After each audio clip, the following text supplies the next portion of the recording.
وعلم آدم الأسماء كلها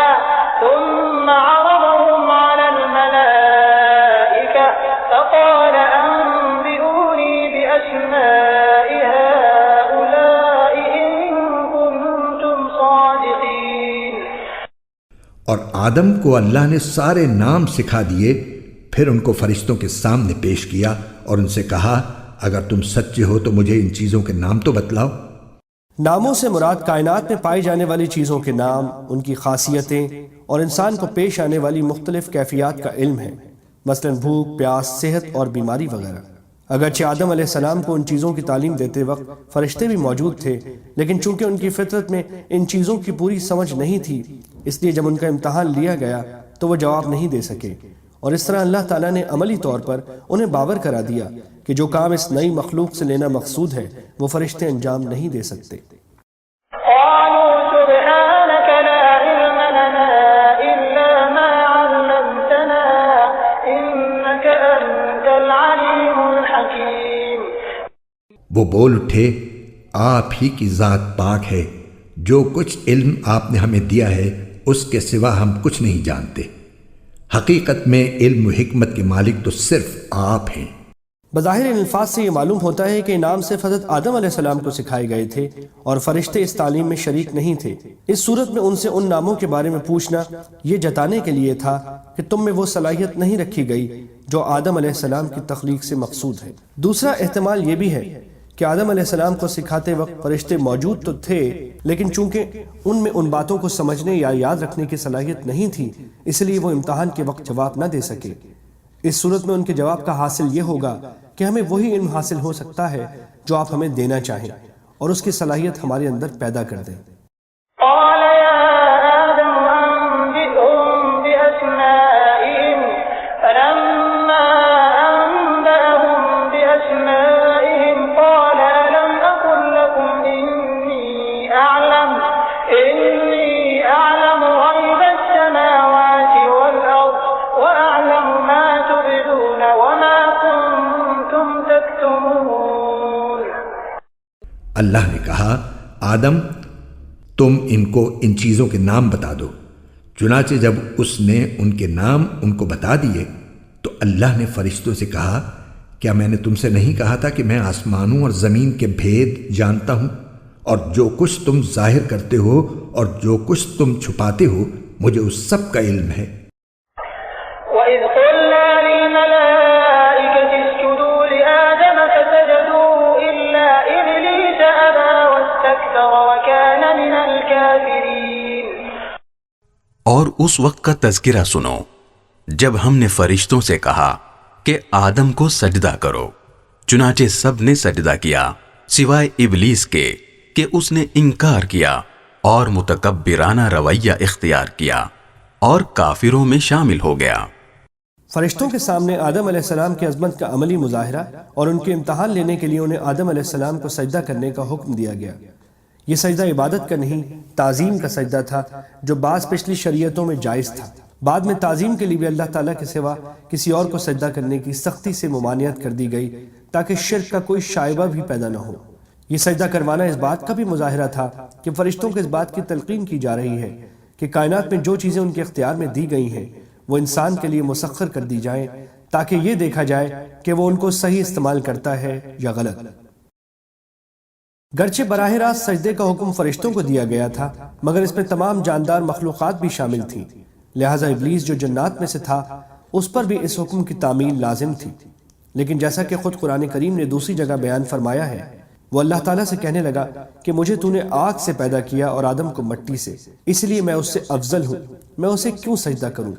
اس واقعے سے دو سبق ملتے ہیں، ایک یہ کہ اپنے آپ کو بذات خود دوسروں سے بڑا سمجھنا اور اپنی بڑائی بگھارنا کتنا بڑا گناہ ہے، اور دوسرا سبق یہ کہ جب اللہ تعالیٰ کی طرف سے کوئی واضح حکم آ جائے تو بندے کا کام یہ ہے کہ اس حکم کو دل و جان سے بجا لائے، چاہے اس کی حکمت اور فائدہ سمجھ میں آئے یا نہ آئے۔ وَقُلْنَا يَا آدَمُ اسْكُنْ أَنْتَ وَزَوْجُكَ الْجَنَّةَ وَكُلَا مِنْهَا رَغَدًا حَيْثُ شِئْتُمَا وَلَا تَقْرَبَا هَٰذِهِ الشَّجَرَةَ فَتَكُونَا مِنَ الظَّالِمِينَ۔ اور ہم نے کہا آدم تم اور تمہاری بیوی جنت میں رہو اور اس میں سے جہاں سے چاہو جی بھر کے کھاؤ، مگر اس درخت کے پاس بھی مت جانا ورنہ تم ظالموں میں شمار ہوگے۔ یہ کون سا درخت تھا؟ قرآن کریم نے اس کی وضاحت نہیں فرمائی، نہ اس کے جاننے کی ضرورت ہے۔ اتنا جان لینا کافی ہے کہ جنت کے درختوں میں ایک درخت ایسا تھا جس کا پھل کھانے سے انہیں روک دیا گیا تھا۔ بعض روایت میں ہے کہ یہ گندم کا درخت تھا، بعض میں انگور کا ذکر ہے، مگر کوئی روایت ایسی نہیں جس پر پورا بھروسہ کیا جا سکے۔ فأزلهما الشيطان عنها فأخرجهما مما كانا فيه وقلنا اهبطوا بعضكم لبعض عدو ولكم في الأرض مستقر ومتاع إلى حين۔ پھر ہوا یہ کہ شیطان نے ان دونوں کو وہاں سے ڈگمگا دیا اور جس عیش میں وہ تھے اس سے انہیں نکال کر رہا، اور ہم نے آدم، ان کی بیوی اور ابلیس سے کہا اب تم سب یہاں سے اتر جاؤ، تم ایک دوسرے کے دشمن ہوگے اور تمہارے لیے ایک مدت تک زمین میں ٹھہرنا اور کسی قدر فائدہ اٹھانا طے کر دیا گیا ہے۔ یعنی شیطان نے انہیں بہکا کر اس درخت کا پھل کھانے پر آمادہ کر دیا اور بہانہ یہ بنایا کہ یوں تو یہ درخت بڑا مفید ہے کیونکہ اس کو کھانے سے ابدی زندگی حاصل ہو جاتی ہے، لیکن شروع میں آپ کو اس لیے منع کیا گیا تھا کہ آپ کی جسمانی کیفیت اس کو برداشت نہ کر سکتی تھی۔ اب چونکہ آپ جنت کے ماحول کے عادی ہو گئے ہیں اور آپ کے قوا مضبوط ہو چکے ہیں، اس لیے اب وہ ممانعت باقی نہیں رہی۔ اس واقعے کی مزید تفصیل کے لیے دیکھیے سورہ اعراف اور سورہ طٰہٰ۔ مطلب یہ ہے کہ اس واقعے کے نتیجے میں آدم علیہ السلام اور ان کی اہلیہ کو جنت سے اور شیطانوں کو آسمانوں سے نیچے زمین پر اترنے کا حکم دے دیا گیا۔ ساتھ ہی یہ بھی بتا دیا گیا کہ انسان اور شیطان کے درمیان رہتی دنیا تک دشمنی قائم رہے گی اور زمین کا یہ قیام ایک معین مدت تک ہوگا جس میں کچھ دنیاوی فائدے اٹھانے کے بعد سب کو بالآخر اللہ تعالیٰ کے پاس دوبارہ پیش ہونا ہوگا۔ فتلقى آدم من ربه كلمات فتاب عليه إنه هو التواب الرحيم۔ پھر آدم نے اپنے پروردگار سے توبہ کے کچھ الفاظ سیکھ لیے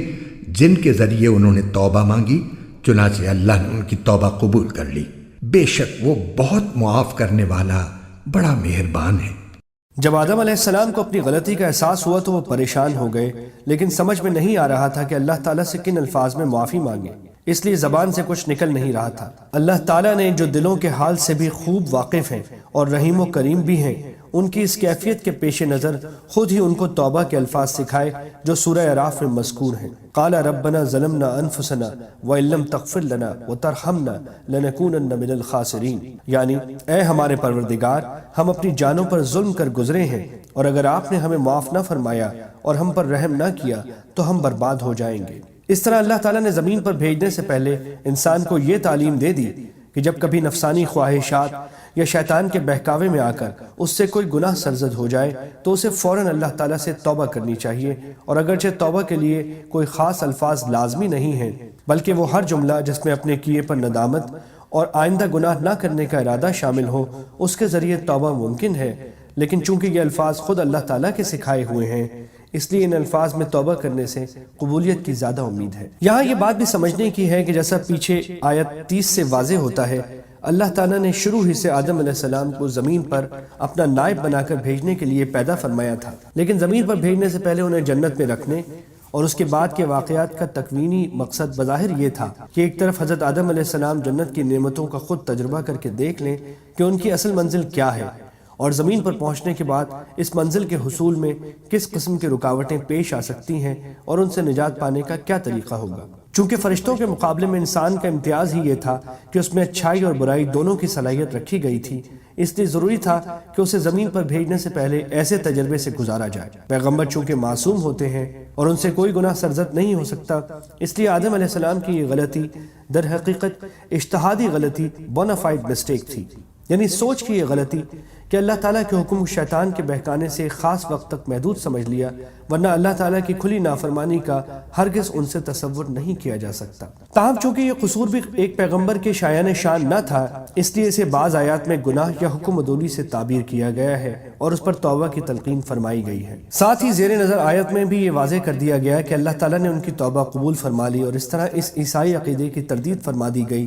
کہ جس کا کہنا یہ ہے کہ آدم علیہ السلام کا یہ گناہ ہمیشہ کے لیے انسان کی سرش میں داخل ہو گیا تھا، جس کے نتیجے میں ہر بچہ ماں کے پیٹ سے گناہ گار پیدا ہوتا ہے، اور اس مشکل کے حل کے لیے اللہ تعالیٰ کو اپنا بیٹا دنیا میں بھیج کر اسے قربان کرنا پڑا تاکہ وہ ساری دنیا کے لیے کفارہ بن سکے۔ قرآن کریم نے دو ٹوک الفاظ میں اعلان فرما دیا کہ اللہ تعالیٰ نے ان کی توبہ قبول فرما لی تھی، اس لیے نہ وہ گناہ باقی رہا تھا نہ اس کے اولاد آدم کی طرف منتقل ہونے کا کوئی سوال ہے، کیونکہ اللہ تعالیٰ کے قانون عدل میں ایک شخص کے گناہ کا بوجھ دوسرے کے سر پر نہیں ڈالا جاتا۔ قُلْنَا اهْبِطُوا مِنْهَا جَمِيعًا فَإِمَّا يَأْتِيَنَّكُم مِّنِّي هُدًى فَمَن تَبِعَ هُدَايَ فَلَا خَوْفٌ عَلَيْهِمْ وَلَا هُمْ يَحْزَنُونَ۔ ہم نے کہا اب تم سب یہاں سے اتر جاؤ، پھر اگر میری طرف سے کوئی ہدایت تمہیں پہنچے تو جو لوگ میری ہدایت کی پیروی کریں گے ان کو نہ کوئی خوف ہوگا اور نہ وہ کسی غم میں مبتلا ہوں گے۔ وَالَّذِينَ كَفَرُوا وَكَذَّبُوا بِآيَاتِنَا أُولَٰئِكَ أَصْحَابُ النَّارِ هُمْ فِيهَا خَالِدُونَ۔ اور جو لوگ کفر کا ارتکاب کریں گے اور ہماری آیتوں کو جھٹلائیں گے وہ دوزخ والے لوگ ہیں جہاں وہ ہمیشہ رہیں گے۔ يا بني إسرائيل اذكروا نعمتي التي أنعمت عليكم وأوفوا بعهدي أوف بعهدكم وإياي فارهبون۔ اے بنی اسرائیل، میری وہ نعمت یاد کرو جو میں نے تم کو عطا کی تھی، اور تم مجھ سے کیا ہوا عہد پورا کرو تاکہ میں بھی تم سے کیا ہوا عہد پورا کروں، اور تم کسی اور سے نہیں بلکہ صرف مجھی سے ڈرو۔ اسرائیل حضرت یعقوب علیہ السلام کا دوسرا نام ہے، ان کی اولاد کو بنی اسرائیل کہا جاتا ہے۔ تمام تر یہودی اور اکثر عیسائی اسی نسل سے تعلق رکھتے تھے۔ مدینہ منورہ میں یہودیوں کی اچھی خاصی تعداد آباد تھی،